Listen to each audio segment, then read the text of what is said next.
성도님들 시편 3편의 표제어, 그러니까 시편 위에 보면 이렇게 파란 글씨로 써 있는 걸 보면 다윗이 그의 아들 압살롬을 피할 때 지은 시 이렇게 써 있죠. 즉 압살롬 반역 당시에 광야로 쫓겨갔던 다윗이 그 광야에서 썼던 시편, 그것이 바로 시편 3편입니다. 그렇다면 당시에 이 시를 쓰던 다윗의 마음은 어땠을까요? 가장 먼저 다윗은 배신감을 가장 크게 느꼈을 겁니다.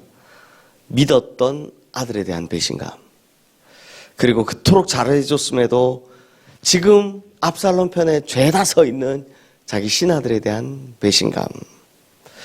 그리고 전쟁에서 자기가 승리할 때마다 환호성을 질러대며 좋아했던 백성들이 곧바로 압살롬을 왕으로 인정하는 것에 대한 배신감.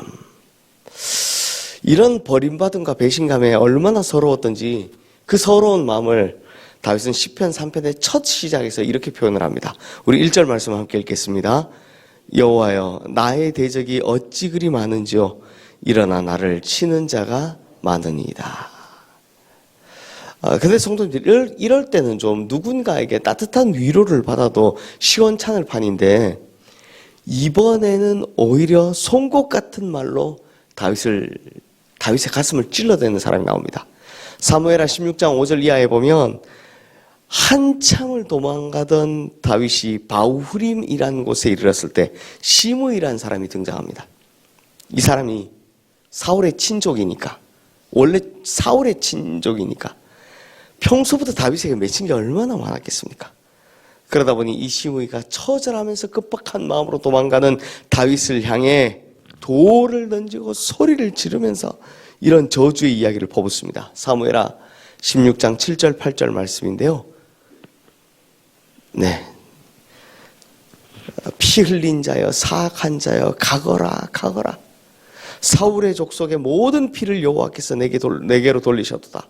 그를 이어서 내가 왕이 되었으나 여호와께서 나라를 내 아들 압살롬의 손에 넘기셨도다. 보라 너는 피를 흘린 자이므로 화를 자초하였노라. 그러니까 시므이의 말이 뭐냐? 네가 사울의 나라를 뺏었잖냐. 그렇게 왕이 된 것처럼 이제 하나님께서 너에게 복수하는 거다. 내가 사울의 나라를 뺏은 것처럼 이제 너는 너의 아들에게 나라를 뺏길 거다 라고 막 저주를 하는 겁니다. 근데 지금 시므이가 저주하면서 내뱉는 말에 기본적으로 깔려있는 사상이 뭡니까? 너는 이제 하나님께 버림받았다 라는 겁니다. 하나님이 널 버리셨다 라는 겁니다. 근데 사실 이 말을 시므이가 직접 한 것뿐이지 당시 이런 생각을 한 사람이 어디 시므이뿐이었겠습니까? 전부 다, 즉 다윗에게 멀어진 민심들이 하는 소리인 거죠. 요즘식으로 말하면 여론이 다 그렇다라는 겁니다. 뭐라고요? 너 이제 하나님이 버렸어.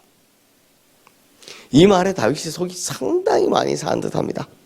그래서 2절 말씀에 보면 하나님께 버림받았어 라는 말에 대한 서러움을 이렇게 토해냅니다. 우리 함께 읽겠습니다. 많은 사람이 나를 대적하여 말하기를 그는 하나님께 구원을 받지 못한다 하나이다. 하나님께 구원을 받지 못한다 합니다. 많은 사람들이. 그러니까 성도님들 시편 3편 1절과 2절 말씀을 보면 다윗은 무엇을 가장 속상해하고 무엇을 가장 두려워합니까? 바로 버림받음에 대한 두려움입니다. 1절은 사람들에 대해 버림받는 것에 대한 두려움이고요. 2절은 하나님께 버림받는 것에 대한 두려움인 겁니다. 성도님들, 사람이요 가장 큰 두려움을 느낄 때가 언제인지 아십니까? 여러 통계 자료를 보면 사람은 사랑하는 사람으로부터 헤어짐이나 혹은 믿었던 사람으로부터의 배신에 가장 큰 스트레스 수치를 보인다고 합니다. 가장 높은 스트레스 수치를 보인다고 합니다. 예를 들면 배우자의 죽음 이런 경우죠.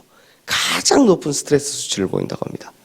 그런데 이런 것들은 그나마 측정이 가능한 수치고요. 실제로 사람이 느끼는 가장 큰 두려움이 뭐겠습니까?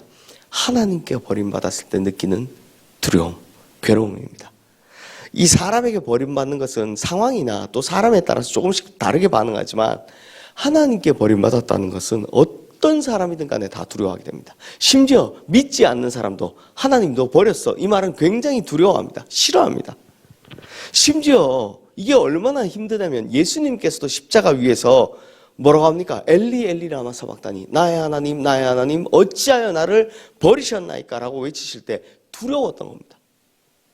그러므로 진정한 두려움은, 인간이 느끼는 가장 큰 두려움은 하나님과의 관계가 단절될 때 느낄 수 있는 겁니다. 제가 대학원 졸업할 때, 이제 신대원 졸업할 때 논문을 썼는데요. 그 논문 서두에 보면 이 논문을 왜 쓰는지에 대해서 쓰는데 그때도 그렇게 썼습니다. 누구에게나 고난의 시간이 닥치면 처음에는 하나님, 저한테 대체 왜 이러시죠? 라고 질문을 합니다. 왜? 그러니까 이 말은 하나님이 계시다라는 전제 아래서 물어보는 겁니다. 하나님 저한테 대체 왜 이러시죠? 이 말은 하나님이 있다 없다? 하나님 있다라고 생각하는 겁니다. 그런데 그 고난이 점점 극에 달하고 정말 오랫동안 지속되면, 극심해지면 그때부터는 이렇게 하나님께 이야기합니다. 하나님 대체 어디에 계십니까? 계시긴 한 겁니까? 즉 인간에게 하나님이 나와 함께 계시지 않는다라는 것, 이 생각이 가장 큰 절망이고 두려운 거죠. 왜는 그나마 하나님 계시다고 생각하고 물어본 거지만 어디에는 하나님이 지금 안 계신 것 같다라는 겁니다. 즉 인간에게 가장 큰 절망과 두려움을 주는 것, 바로 하나님께 버림받는 것이다라는 거죠. 지금 다윗 역시 가장 두려워하는 것이 바로 하나님께 버림받는 것이었습니다. 하지만 성도님들, 다윗이 이 두려움을 어떻게 극복하는지 한번 보십시오. 먼저 3절 말씀 함께 읽겠습니다. 여호와여, 주는 나의 방패시오 나의 영광이시오 나의 머리를 드시는 자이시니이다. 다윗이 뭘 기억하냐? 다윗은요, 전장에서 잔뼈가 굵은 사람입니다. 셀 수도 없을 만큼 수많은 전쟁을 치렀던 사람입니다.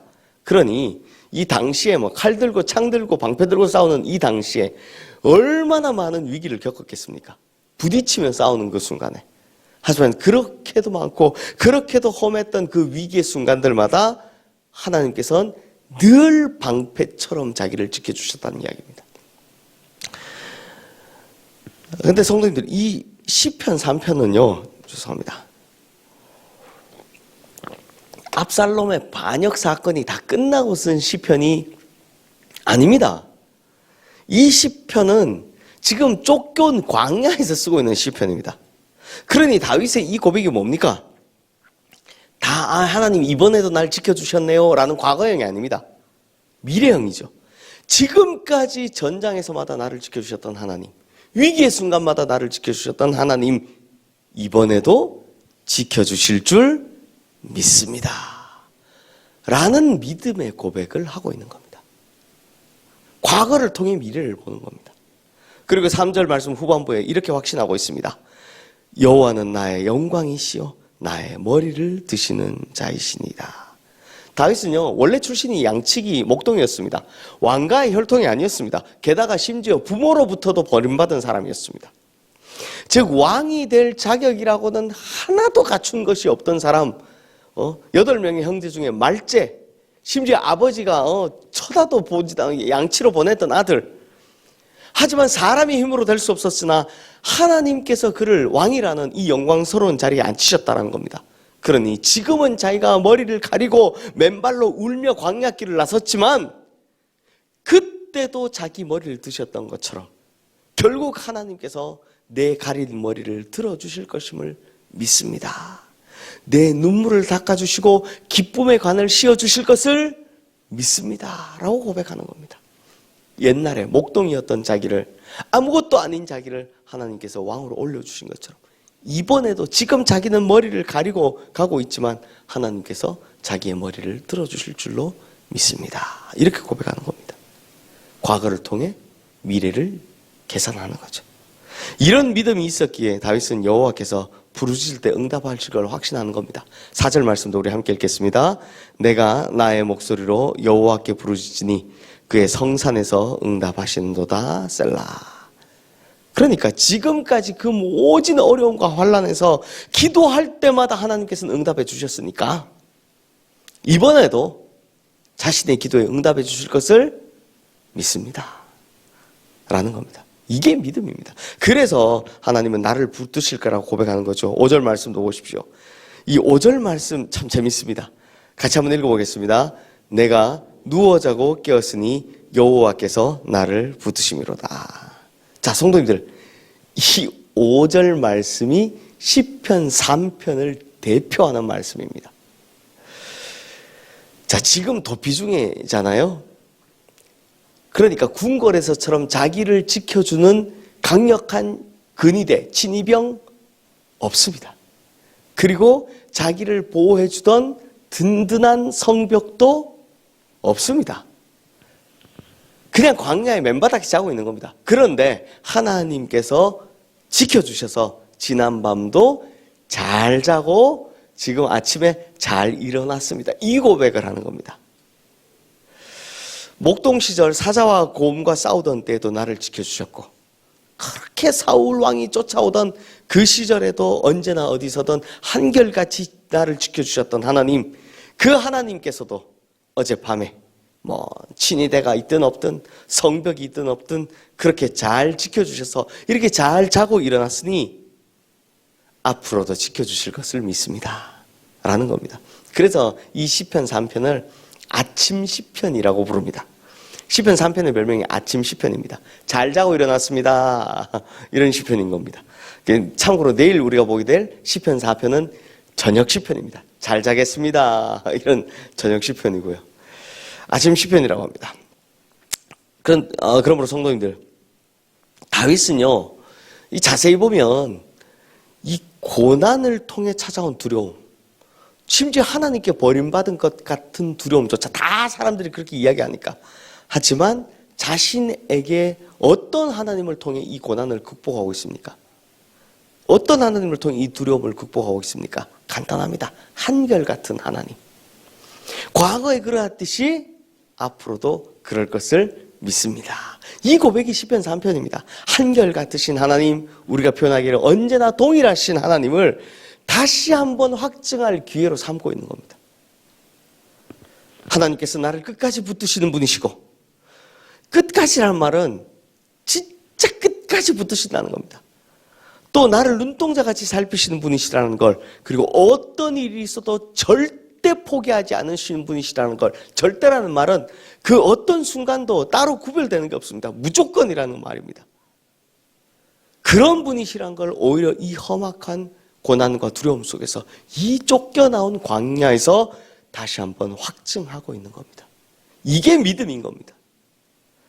그러므로 우리 성도님들, 이 세상 살아가다가 배신으로 인해 사람들에게 버림받을 때도 있고, 또 너무 큰 고난을 당하는 바람에 하나님께조차 버림받은 것 같다라고 느껴질지라도 그 두려움 속에서 다시 한번 나를 향해 변치 않으시는 하나님의 사랑을 더 크게 확증하시는 기회로 삼으시기를 주님의 이름으로 축원합니다.